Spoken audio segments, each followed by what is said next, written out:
আলাইকুম everyone and welcome back to my channel. আজকের ভিডিওটা হবে আমি আজকে লাঞ্চে আবার কি রান্না করছি সেটাই। তো সিম্পল কিছু মেনু ছিল, আপনাদের হয়তো ভালো লাগবে। তো ফার্স্টে আজকে রান্না করব পাঙ্গাস মাছ ভুনা। সেই জন্য পাঙ্গাস মাছের তেল দিয়ে আমি পাঙ্গাস মাছগুলো ভেজে নিচ্ছি।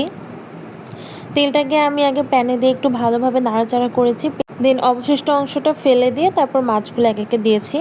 এদিকে আমার মাছ ভাজাটা হয়ে গিয়েছে। এখন আমি মাছ ভুনার জন্য যা যা মশলা দরকার এক এক করে দিচ্ছি। প্রথমেই তেল দিয়ে দিয়েছি, তারপর হচ্ছে পেঁয়াজ দিয়েছি, যেহেতু ভুনা হবে একটু বেশি পরিমাণ দিয়েছি। তারপর বেশ কয়েক টুকরা কাঁচামরিচ দিয়েছি, লবণ দিয়ে ভালোভাবে পেঁয়াজটাকে একটু ভাজা ভাজা করে নিয়েছি। তারপর একে একে আমি মশলাগুলো দিয়েছি, আদা জিরা আর রসুন বাটা দিয়ে দিয়েছি। তারপর দিয়ে দিলাম হলুদের গুঁড়া। হলুদের গুঁড়া একটু কালারের জন্য একটু বেশি পরিমাণে দিয়েছি, আবার মরিচের গুঁড়াটাও একটু বেশি পরিমাণে দিয়েছি, একটু ঝালঝাল হয়ে ভালো লাগে, কালারটাও দেখতে সুন্দর আসে আর কি। কারণ পাঙ্গাস মাছের একটা গন্ধ থাকে, ওই গন্ধটা যেন চলে যায়, মশলাটা একটু ভালোভাবে কষিয়ে নিতে হবে। সামান্য পরিমাণ পানি দিয়ে মশলাটা আমি কষিয়ে নিচ্ছি। এভাবে আমি 2বার মতো পানি দিয়ে ভালোভাবে মশলাটা কষিয়েছি। পানিটা একবার শুকিয়ে গেলে আবার মশলাটাকে একবার ভালোভাবে কষিয়ে নিয়ে এখন ফাইনাল পানি দিয়েছি, যতটুকু আমার মাছ সিদ্ধ হতে প্রয়োজন আর যতটুকু আমি ঝোল রাখতে পছন্দ করবো আর কি। এখন আমি পাঙ্গাস মাছগুলো দিয়ে দিচ্ছি এক এক করে। ভালোভাবে ভাজিনি, একটু উপর উপর করে ভেজেছি, এজন্য একটু বেশি করে পানি দিয়েছি যাতে মাছটা সিদ্ধ হতে হবে। এই যে আমার পাঙ্গাস মাছ রেডি, একেবারে বেড়ে নিয়েছি গরম গরম। তারপর চলে যাব নেক্সট রান্নায়। আজকে রান্না করব করলা ভাজি। আগে তেল দিয়ে তারপর হচ্ছে ভাজিটা দিয়ে দিয়েছি, করলা ভাজির সাথে আলুও দিয়েছি। লবণ দিলাম পরিমাণ মতো আর একটু কালারের জন্য দিয়েছি হলুদ। এটাকে ভালোভাবে নাড়াচাড়া করব।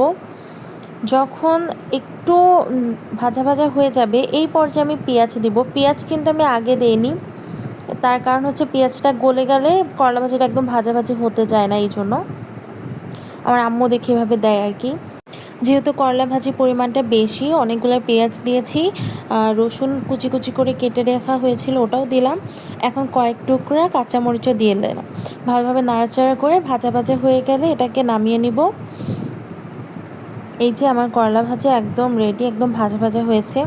তারপরে চলে যাব আজকের শেষ রান্নায়, সেটা হচ্ছে ছড়া কচুর চচ্চড়ি বেগুন দিয়ে। তো তার জন্য একদম সিম্পলভাবে অল্প একটু পেঁয়াজ মরিচ লবণ দিয়ে ভালোভাবে নাড়াচাড়া করে এক এক করে মশলা দিয়ে দিচ্ছি। আদা রসুন জিরা বাটা দিয়ে একটু নাড়াচাড়া করে এক এক করে এখন দিয়ে দিব মশলাগুলা। হলুদের গুঁড়াও দিব, মরিচের গুঁড়াও দিব, দিয়ে একটু পানি দিয়ে নাড়াচাড়া করব, কারণ যাতে ঝাঁঝ না লাগে। যে রান্না করে তখন অনেক ঝাঁঝ লাগে যদি পানি দিয়ে এভাবে কষানো না হয় আর কি। এজন্য সামান্য পরিমাণ পানি দিয়ে একটু কষিয়ে নিব ভালোভাবে।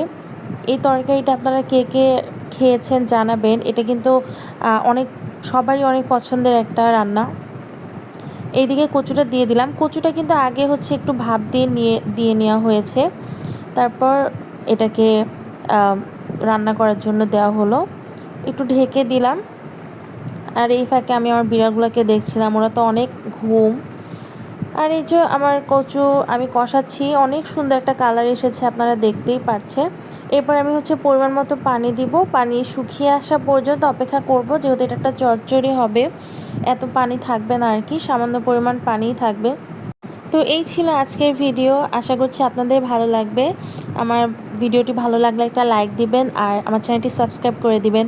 ভালো থাকবেন সবাই, আল্লাহ হাফেজ।